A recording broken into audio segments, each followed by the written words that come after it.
आहे. आणि आता ही नळीला जर मी सोडून दिलं तर मी काय होणार, पाडणार आणि मारणार या भीतीने तो काय करायचा, त्या नळीला घट्ट पकडून ठेवायचा आणि पारधी यायचा, त्या पोपटाला अलगद पकडायचा. तरी सुद्धा ते पोपट त्या नळीला सोडायला तयार नाही. मग ते पारधी एक एक पाय त्याचा काढायचा आणि त्या पोपटाला पकडायचा. आता खरं सांगा, त्या पोपटाला खरोखर ते पोपट पडला होता का? त्याला भ्रम झाला, मी पडन, मी मरण. त्याने जर विचार केला असता तर ते उडून जाऊ शकत होता.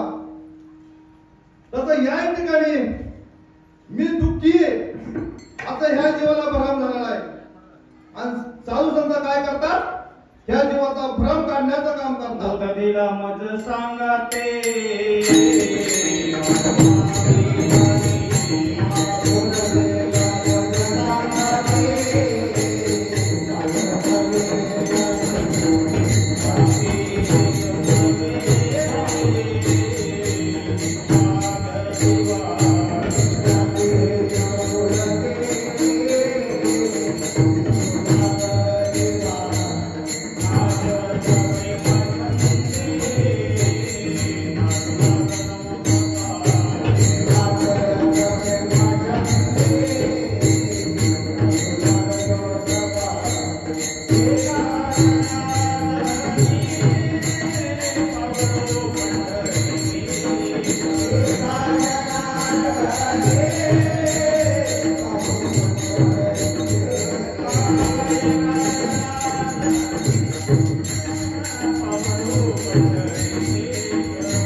परमार्थ करत असताना सर्वात महत्वाची गोष्ट जर कोणती असेल, अतिशय महत्वाची, त्याच्यापेक्षा काहीच महत्वाचं नाही,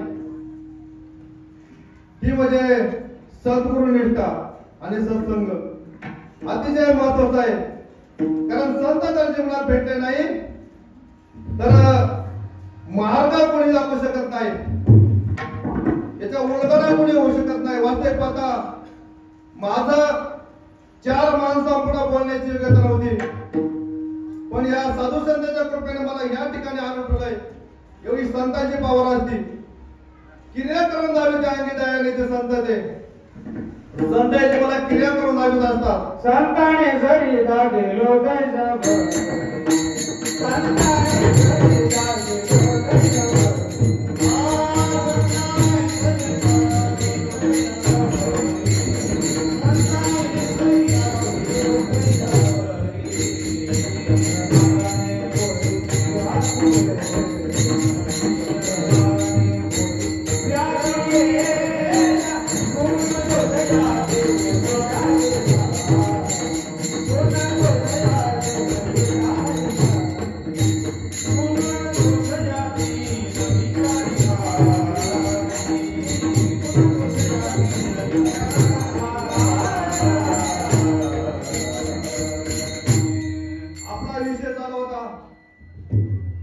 ह्या जीवाला भ्रम झालेला आहे. मी दुःखी, वास्तविक पाहता हा जीव दुःखी नाहीये, या जीवाला झालाय भ्रम. कारण आपण देह नसून आपण काय आत्मस्वरूप आहे. दुःख हे देहाला आहे. आणि वास्तविक पाहता तुम्ही किती जर हे दुःख झाडून टाकायचा प्रयत्न केला तर दुःख झटकून जाणार नाही. प्रपंचामध्ये दुःख आहे, मग प्रपंच सोडून चालणार आहे का? अहो तुम्ही सोडता ना, मग तुम्ही सोडशाल परपंच, तो परपंच तुम्हाला सोडणार नाही का? समावली सांगतात, जवळी संघ प्रकृतीचा तवरी त्याग न करे कर्माचा आणि प्रयत्न करणे कर्मत्यागाचा तो हट्टीपणा. जोपर्यंत शरीर आहे तोपर्यंत कर्माचा त्याग करताच येणार नाही. या ठिकाणी माऊली सांगतात, वरी वरी पालवी फुडीचे आणि मुळी उदक घालूचे. कैसा नसून निश्चित वृक्षतया वृक्षाला जर वर पानं फुडली आणि मुळाला जर पाणी घातलं उदकमय पाणी मुळाला जर पाणी घातलं त्याचा झाडाचा नाश होईल का नाही होणार 2 खांड्या तोडल्या तर 4 खांड्या उगतील 4 तोडल्या तर 5 फुटतील 5 तोडल्या तर 6 फुटतील पण मुळाला जर पाणी घातलं तर झाडाचा नाश कधीच होणार नाही तर या ठिकाणी प्रत्येक जण म्हणतोय मला काम नको मला क्रोध नको मला अहंकार नको हे सगळं नको आहे आपल्याला परंतु मी देह ही त्याची भ्रांती जात नाही आणि जोपर्यंत मी देह ही भ्रांती जाऊ शकत नाही तोपर्यंत काम क्रोध मद मत्सर अहंकार तुमचा पिछा सोडत नाही कारण काम क्रोध मद मत्सर अहंकार हे शरीराचा जो भाग आहे ते जर नसेल तर जीवन जगताच येणार नाही भवंकार निशिघन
एक माणूस होता आणि तो गलासाने पाणी पित होता काचेच्या गलासाने पाणी पिताना एक पाल वरती खांडावर होती आणि त्या पालीचं प्रतिबिंब त्याला त्या गलासामध्ये दिसलं आणि त्याला असं वाटलं की ही पाल माझ्या गलासामध्ये आहे त्याने घाई गलास बाजूला घेतला आणि गलासात पाहिलं तर गलासात पाल नव्हती आणि त्याचा असा भ्रम झाला की ही पाल माझ्या पोटामध्ये गेली त्याने विचार केला अहो पालीने साधा कराळा जर घातला तर माणूस मरतो आणि आखी पाल माझ्या पोटात गेली आखी पाल माझ्या पोटात गेली आता मी काय जगत नाही त्याला ताप आला अंगाला घाम आला चक्कर यायला लागली पाहुण्याजवळ गोळा झाली म्हणजे झालं काय म्हणजे माझ्या पोटात पाल गेली आता 1 तासाच्या वर काय मी जगत नाही मग त्याला घाई विचारलं दवाखान्यात त्याला ऍडमिट केलं म्हणजे डॉक्टर म्हणे काय झालं म्हणजे पोटात पाल गेली त्याचा पोटाचा एक्सरे काढण्यात आला परंतु पोटात काय पाल नव्हती डॉक्टर म्हणे तुमच्या पोटात पाल नाहीये अहो म्हणे असं करता काय म्हणे मी या हाताने गलास घेतला आणि या तोंडाने पाल पोटात पिलोय म्हणला तुम्ही नाही म्हणता खरं डॉक्टर आहे का तुम्ही दवाखाना बदलला दुसऱ्या दवाखान्यात नेलं त्या दवाखान्यात तेच शेवटी ज्या डॉक्टरने विचार केला याच्या पोटात 100% पाल नाही पण याच्या मनात मात्र पाल आहे याच्या मनातली पाल काढल्याशिवाय जमणार नाही मग त्याला सांगितलंय मग तुझ्या पोटात पाल असू शकते परंतु ती एक्सरेमध्ये काही दिसत नाही आपण काहीतरी वेगळे आयडिया काढू वेगळे प्रेशर करून पाल बाहेर काढूया त्या पेशंटला काही त्या डॉक्टरने जुलाबाच्या गोळ्या दिल्या आणि सांगितलं या गोळ्या घे तुला जुलाब होतील आणि त्याला दवाखान्याच्या पाठीमध्ये जागा ठरवून दिली आणि या ठिकाणी बस म्हणे रात्रभर त्याला खूप जुलाब झाले सकाळचा डॉक्टर त्या ठिकाणी आले म्हणे कसं काय परिस्थिती म्हणजे काय सांगायचं म्हणजे गोळ्याने मग हाल झाला म्हणजे माझ्या गोळ्याने पण हाल करून टाकले म्हणे अशा कसल्या गोळ्या अहो म्हणे तुमचं 100% काम झालं नाही म्हणे आणि त्याच्या आधी त्या डॉक्टरने कंपाऊंडरला एक पाल मारून त्या ठिकाणी आणून टाकायला सांगितले होते आणि डॉक्टर या पेशंटला घेऊन त्या ठिकाणी गेले आणि खरोखर त्या ठिकाणी मेलेले पाल पाहिले. अरे बापरे म्हणे खरोखर पाल आहे म्हणे पोटात तुमच्या. म्हणजे बघा डॉक्टर ते 3 डॉक्टर बदलले म्हणजे त्यांना कळलं नाही निघली की नाही पोटात पाल. म्हणे हो निघली ना. तरी म्हणलं सकाळपासून मला जरा पोटात बरोबर वाटतंय म्हणे. पाल निघली ना. आता मला सांगा खरंच पोटात पाल होती का? नव्हती. त्याला भ्रम झालता. तसं ह्या जीवाला फक्त भ्रम झालाय का माया विणे भ्रमाला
पोट भरणं अवघड आप्पा सांगतात. पोट भरणं अवघड आहे. आपल्या पोटाची जर इभर पोटाची खडगे भरायचे असेल तर कुठेतरी कामाला कष्ट करावं लागतं, लाचारी सहन करावं लागते. परंतु परमार्थ करणं अतिशय सोपं आहे. अतिशय सोपं आहे परमार्थ समजून घेणं. परंतु समजून देणारे ते मात्र क्वालिटीचे पाहिजे, समजून देणारे ते व्यक्तीचे पाहिजे. या ठिकाणी साधू संत सांगतात जगाच्या कल्याणा संतांची उपती देह कष्टविधी परोपकार आहे. परंतु आज या समाजामध्ये असं दिसून येत नाही. या परमार्थाचा बाजार या लोकांनी चालवलाय. मला सांगा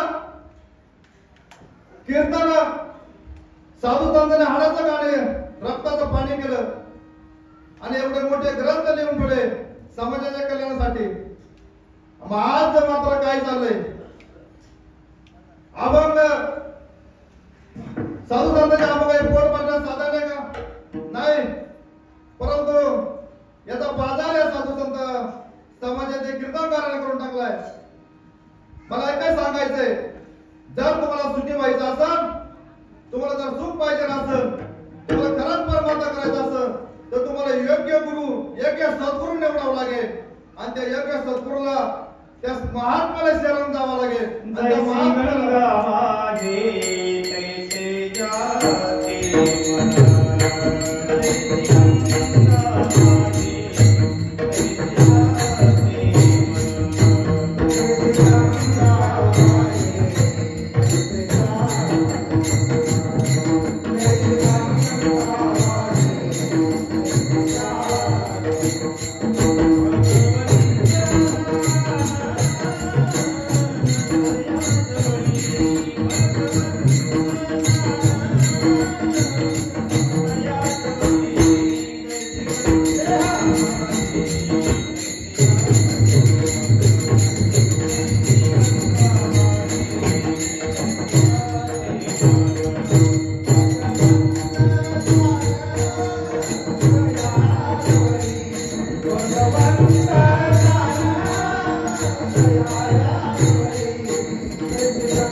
तर ते महात्मा काय करतात, आपल्याला ओळख करून देतात.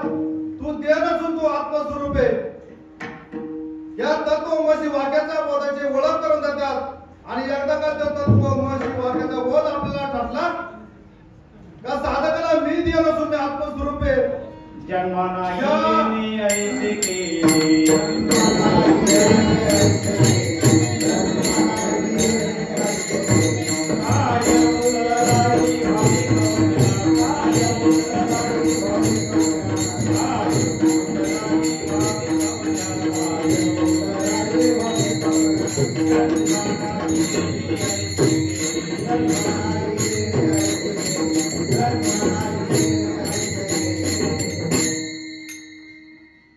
अशा महात्म्याला जर शरण गेलं तर ते मी देह नसून मी आत्मस्वरूप आहे या बोधावर नेऊन घालतात.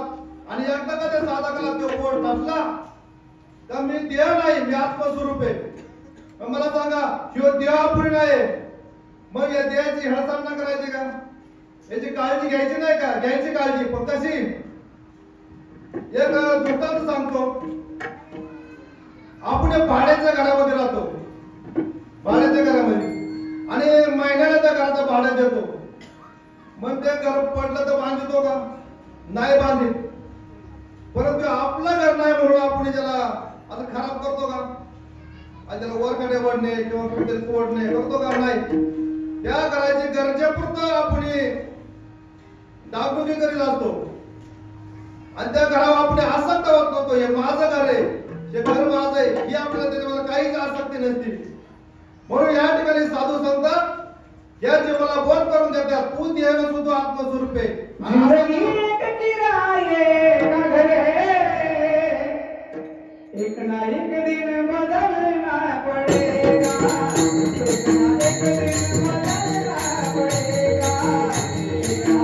एक दिन बदलना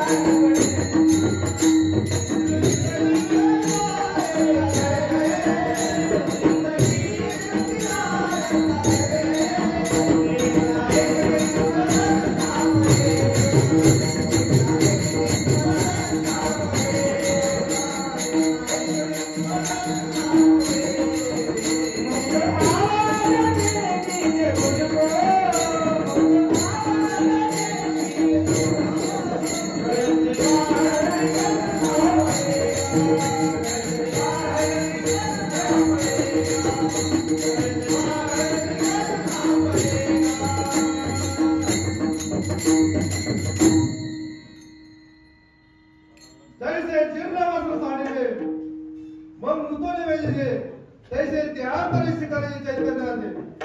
ज्ञानेश्वर महाराज म्हणतात, जसं हा देह, जसं आत्मा देह बनित असतो, जसं शरीरावर आपले कपडे घालतो आणि ते कपडे जुने झाल्यानंतर आपण फेकून देतो, नवीन कपडे परिधान करतो, तसा हा आत्मा शरीराबद्दल असतो.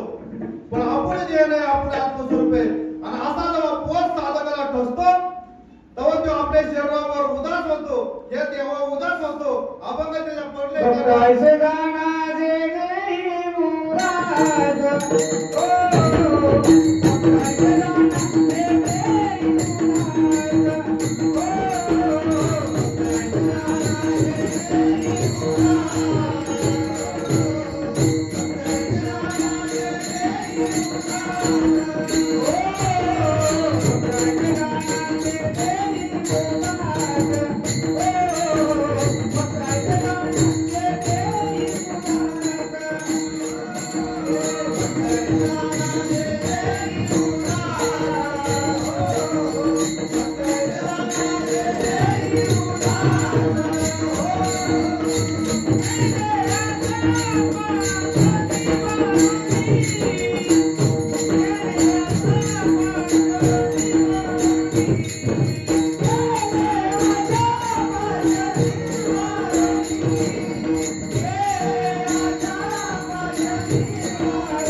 आत्मजीवन प्राप्त झाले तर एवढा मोठा लाभ होतो या ठिकाणी. कारण सर्वात मोठं दुःख जर कोणतं असत ते म्हणजे जन्माला येणे आणि मरणे. किती वेळा जन्मावे आणि किती वाय फजित, परंतु जन्म या आत्म्याला असून ह्या देहाला आहे, त्या विनाशी नाशिवंत आहे. आणि जे विनाशी काय असेल ते म्हणजे या आपल्या आत्मध्ये आपल्याला आत्मतत्व. एक छोटासा दृष्टांत सांगतो. एक गाव होतं, त्या गावामध्ये एका ठिकाणी कीर्तन चालू होतं. दृष्टांत का सांगतोय तर अविनाशी तत्व ते कधी विनाश पावत नाही आणि देह मात्र हा संपत असतो, पुन्हा निर्माण होतो पुन्हा जातो. यासाठी दृष्टांत सांगतोय. त्या गावामध्ये महाराज त्याने एक सूत्र सांगितलं खरं आणि खोटं ओळखण्याचं. म्हणजे जे अगोदर असत मध्ये बी असत शेवटला असत ते खरं असत. पण जे अगोदर नसतं मध्ये दिसत आणि शेवटला नसतं ते खोटं असतं. हे सूत्र दोन माणसाने ऐकलं आणि त्याच्या डोक्यात पक्क वाटलं. ते पुढे ते चालत असताना एका महान रानातून चालत होते. कडक उन्हाळ्याचे दिवस, उन्हाच्या झाड्या आणि त्यांना खूप तहान लागली. त्याने विचार केला तहान तर खूप लागली, पोटामध्ये पाणी नाही, अंगातली शक्ती पूर्ण क्षय पावली, चालायला काय ताकद नाही आपल्या जवळ, पाणी तर पाहिजे. पण आता मोगाम चालू पाहिजे नाही, आपण उंच टेकडीवर जाऊ आणि पाणी कुठे याचा शोध घेऊ. आणि उंच टेकडीवर गेल्यानंतर त्या ठिकाणी चौकून त्याने नजर फिरून पाहिले तर त्याला सगळीकडे पाणी दिसलं. मला सांगा उन्हाळ्याच्या दिवशी जर लांब लांब पाहिलं तर काय दिसतं? मृगजल. त्याने विचार केला हे सगळीकडे पाणीच आहे, पण जर मृगजल असलं आणि आपण त्या दिशेने जर चालत सुटलो तर आपली फसगाई झाली शिवाय राहणार नाही. मग काय करायचं? महाराजांनी सांगितले आपल्याला जे अगोदर असतं मध्ये असतं नंतर असतं ते खरं असतं, आणि जे अगोदर नसतं मध्ये दिसतं शेवटला नसतं ते खोटं असतं. अविनाश करिया कोणिया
साधू संत त्याची ओळख करून देतात.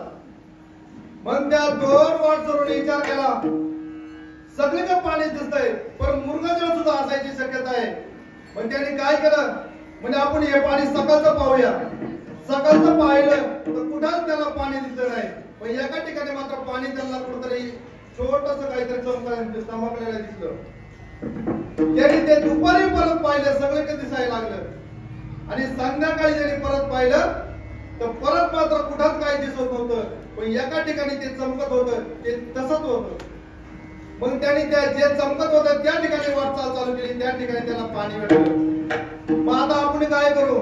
या देहाला या सूत्रामध्ये टाकून पाहू. प्रत्येकाने आपल्या वयाचा विचार करायचा आहे. मी माझ्या वयाचा विचार करतो. आता मला सांगा 30 वर्षाच्या अगोदर हा देह होता का?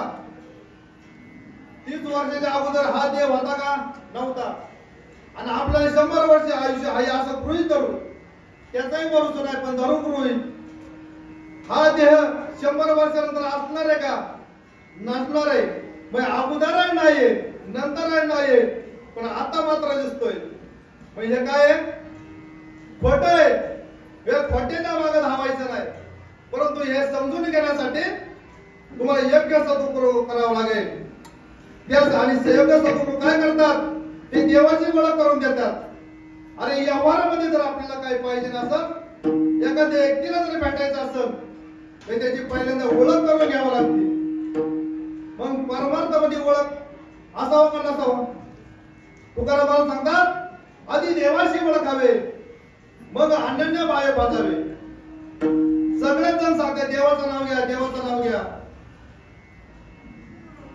परंतु देवाला एका ठिकाणी सांगतात देवा नाही नाव देवा नाही गाव आणि देवा नाही खावं कुठे काय मग योग आपण म्हणतोय देवाचं नाव घ्या योग म्हणतोय देवाला नावच नाही मग मेळ बसायचा कसा एका ठिकाणी सांगतात सुख पाहिजे असेल तर पंढरपूरला जा आणि दुसऱ्या बघा सांगतात सुख माझ्या जवळ आहे कुठे जायची गरज नाही मग कधी वेळ बसेल परंपरे सद्गुरु योग्य सद्गुरु जर जीवनात भेटला तर या गोष्टीचा उघडा झाल्याशिवाय राहणार नाही पण इथं काय चाललंय आंधळा दळायचं पुत्र भेटतात अशी गंमत चालू आहे मला सांगा लहान मुलगी आणि ती मुलगी लाडकी होती खूप घरच्यांची लाडकी एक होती आणि त्या घरी ते महाराज आले आता ते महाराज नव्हते ते म्हणजे स्वतःला महाराज म्हणून घेत होते म्हणजे महाराज या बसा बसा म्हणजे तुमचं आदर सत्कार सगळं झालं पद्धतशीर आणि म्हणे ही आमची एकुलती एक लाडकी मुलगी आहे या मुलीला काहीतरी सांगा समजून नाही का 2 परमार्थाच्या गोष्टी सांगा बरं होईल जरा मग त्या महाराजांनी त्या मुलीला सांगायला सुरुवात केली बाई हे बघ मी तुला महत्वाची गोष्ट सांगतोय फक्त ध्यानात ठेव म्हणजे काय म्हणजे पती हा परमेश्वर असतो त्याची सेवा कर त्याचा शब्द वाया जाऊ नको म्हणजे सत्य अनुसार किती महान प्रतिवता होती तिच्या पतिवर्तीच्या जोरावर तिने जेव्हा लहान लहान बाळे करते असे अनेक पतिवर्तन तिला पुरावे देऊन तिला समजून सांगितलं तास 2 तास त्या महात्म्याने त्या महाराजाने त्या मुलीला समजून सांगितलं आणि शेवटचं म्हणजे बाळा तुला कळलं का ती मुलगी म्हणजे महाराज मला काहीच कळलं नाही महाराज म्हणजे काय मोठ्या मुलगी एवढं समजून सांगून या मुलीला कळत नाही काय मोठं आहे मला सांगा खरंच ती मुलगी मोठं होती का त्या महाराज मुलगीला होता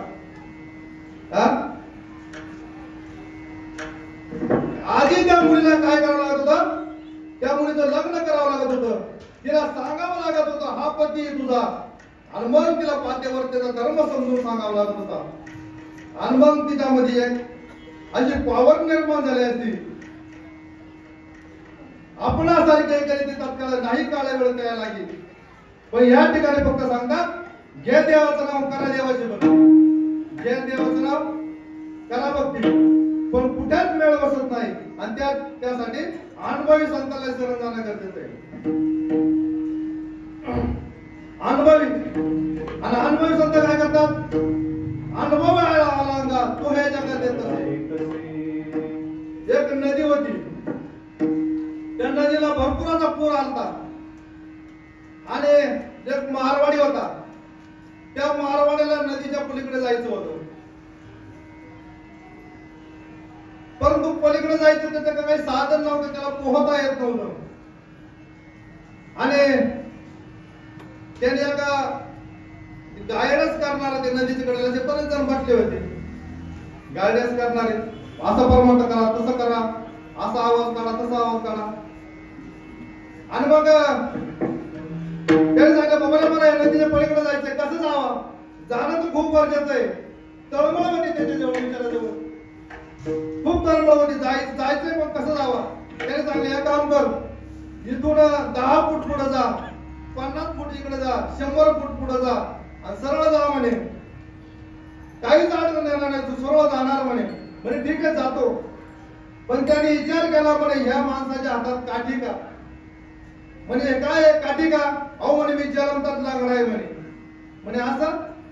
मग याने विचार केला जो जलमतात लागला आहे तो नदीतून पलीकडे जाईनच कसा? मग त्याने विचारलं तुम्ही गेलते का? म्हणे नाही काही समजत नाही म्हणे. पायीच नाही म्हणे, पोहायचं काही समज. म्हणे सांगताय 100% खरं म्हणे, तुम्ही बिंदास जा. पण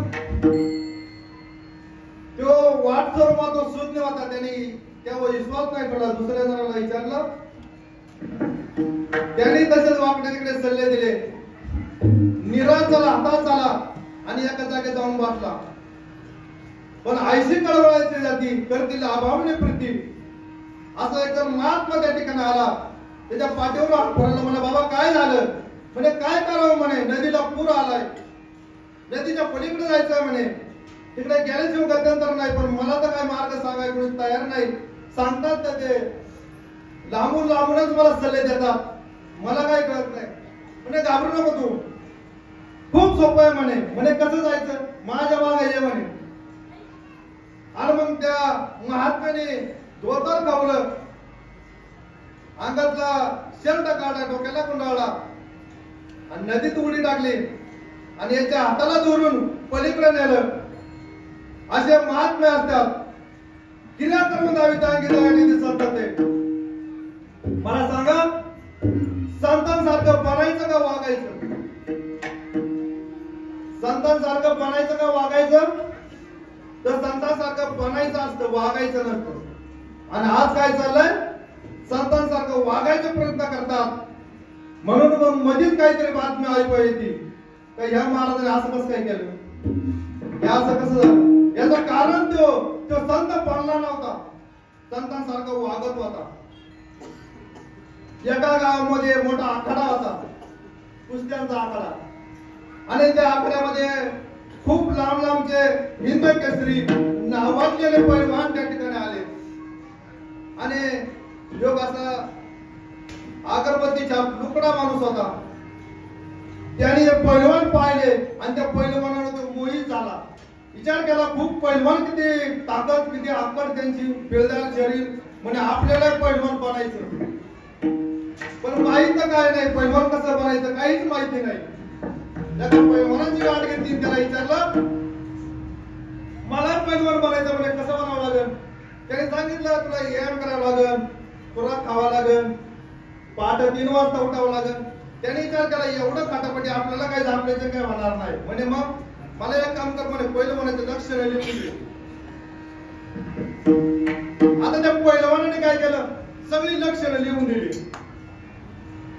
पैलवान मोजकं बोलतो, पण तिच्या बोलण्यात वजन असतं. पैलवान सहज वजा उठलितो. पैलवानाच्या बोलण्यात वजन असतं. 10 माणसं पुढून चालून आले, त्यांनी एक शब्द जर टाकला पॉवरफुल तर 10 माणसं मागे सारायची ताकद त्याच्यामध्ये असते. अशी काही लक्षणं लिहून दिली. आणि त्या तुकडा माणूस होता अगरबत्तीचा, त्यांनी सगळी लक्षणं पाठ करून घेतली आणि तसाच वागायला सुरुवात केला. थोडे दिवस त्याची नक्कल चालले हो समाजामध्ये, थोडे दिवस चाललं ते. पण काय म्हणते ना, हाताला ठग जर भेटला तर मग मात्र त्याची पद्धती होती.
मनुष्य जन्म खूप कष्टाने भेटलेला आहे.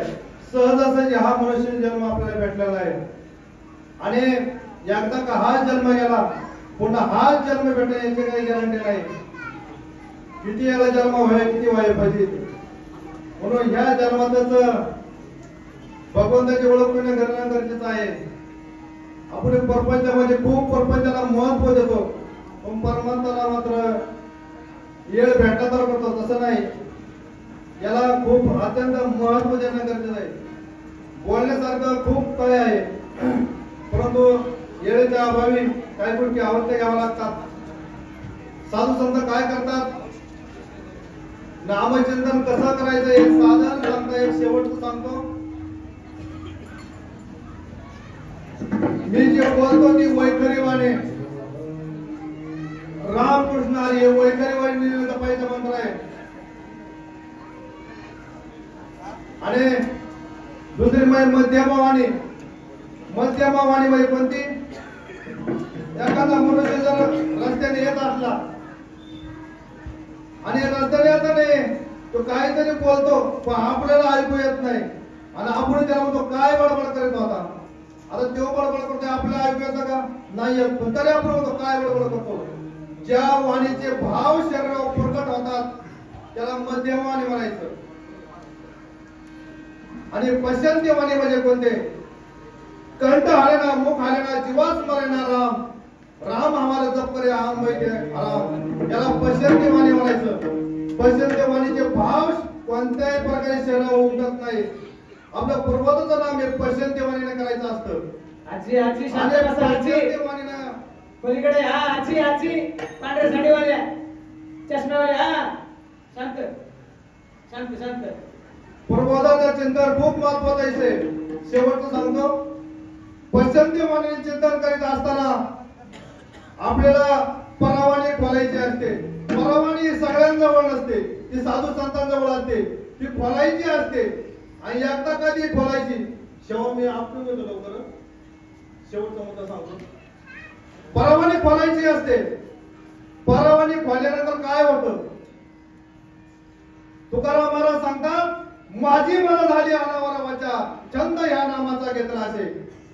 एकदा तुकाराम महाराजांची ख्याती काशीच्या पंडिताला कळली आणि तो काशीचा पंडित तुकाराम महाराज झाला. तुकाराम महाराज संशयाला गेले होते त्या ठिकाणी आणि संशयाला ते विधी करीत असताना त्या ठिकाणी त्याचे नामचिंतन चालू होतं परवाणीनं. आणि जो महात्मा होता तो काही कमी नव्हता, तो अधिकारीच होता. त्याला कळलं यांनी ह्या ठिकाणी ध्यान लावले अशा अमंगळ जागेवर तुला काय आपल्याला का म्हणे तू घ्या अशा जागेवर चिंतन करतो म्हणे तुमचं खरं आहे हो खरं आहे तुमचं पण काय करू म्हणे. जीवाला लागला झटका हा प्रपंच अवघा लटका जीवाला लागला झटका. त्या जीवाला झटका लागल्यावर एक क्षणभर सुद्धा त्या नामाशिवाय मी जगू शकत नाही. काय करू म्हणे.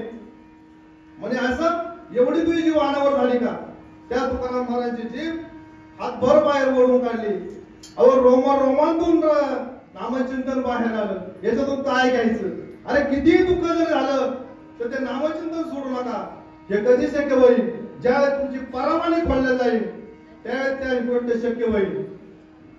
मला सांगा श्रीकृष्ण भगवंत सांगतात जो शेवटच्या क्षणाला माझं नामचिंतन करी तो मला जेव पोचल.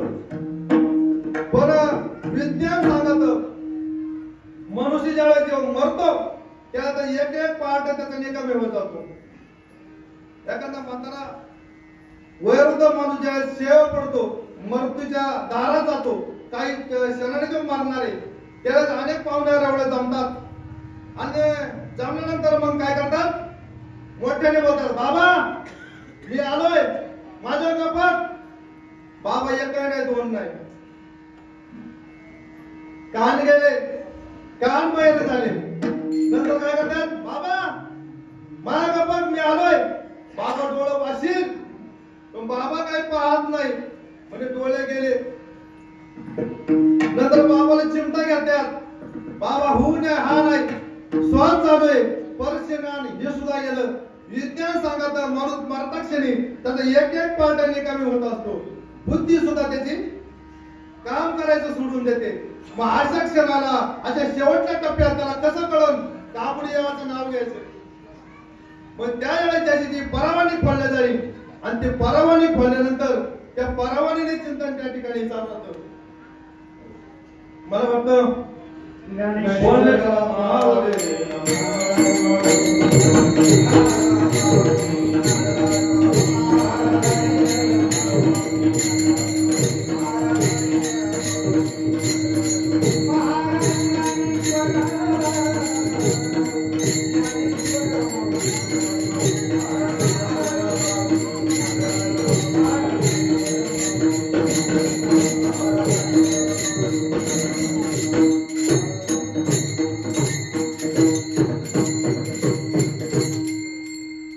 बोलता काही चुकीचे शब्द गेला असं तो माझ्या बुद्धीचा दोष मोठ्या अंधकरण